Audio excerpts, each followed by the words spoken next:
believe that there is a word of the Lord over this generation, over this time in our history, that God has been pressing on my spirit so heavily for so long that I can't shake this concept. And God has spoken over our generation. He's called us a Joshua generation. Yeah, hold on. And what that means is there's like some historical reference that I think you need. There's a man named Joshua. He was a Jewish boy, and he took the place of a man named Moses after Moses led God's people out of slavery in a place called Egypt. And now, the reason that God led his people out of Egypt was because God had promised a man named Abraham that his descendants would own a land named Canaan. Now, Abraham died, and then his son Isaac died, and then his son Jacob died, and generations later God came to a man named Moses and said, remember that promise I made?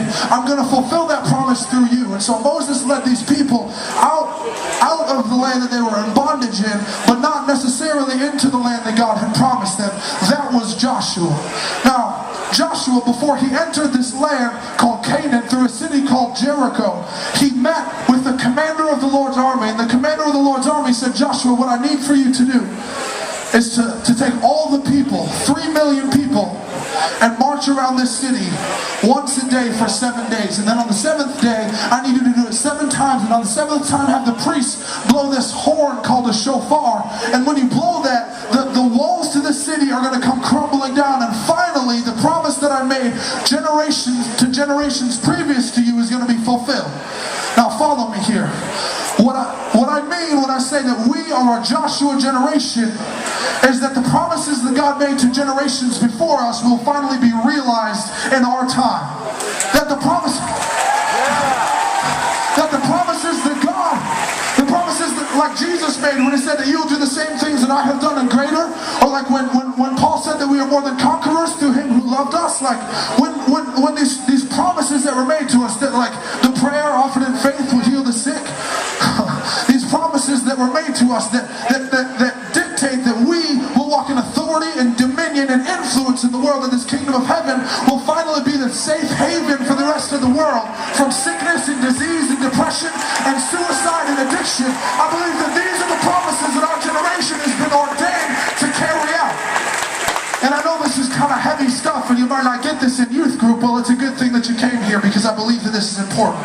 I believe that this is life or death stuff, like very literally. That if we as a generation can't step into our inheritance, then not only will we miss out on the adventure that we were created for, but the world outside the church is going to miss out on the God that they were intended to meet.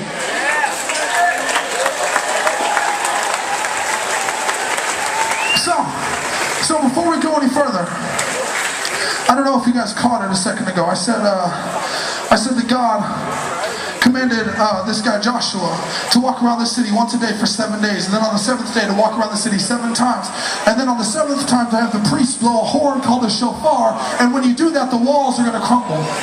And so I got one of these horns called a shofar. And let it be understood what's happening right now. When I blow this, all the walls between you and freedom in Christ are going to come crumbling down. All the walls between you, those walls of depression and addiction and hopelessness, those walls of fear and suicide, those walls of lust and pornography, those walls of feeling like you just can't go anymore, man. I believe that the walls between you and your destiny are going to come crumbling down, and you're going to walk in the fullness of what God intended you for. Oh man, so as we blow this, I just declare in the Spirit that you are free to engage your destiny under the blood of Jesus Christ.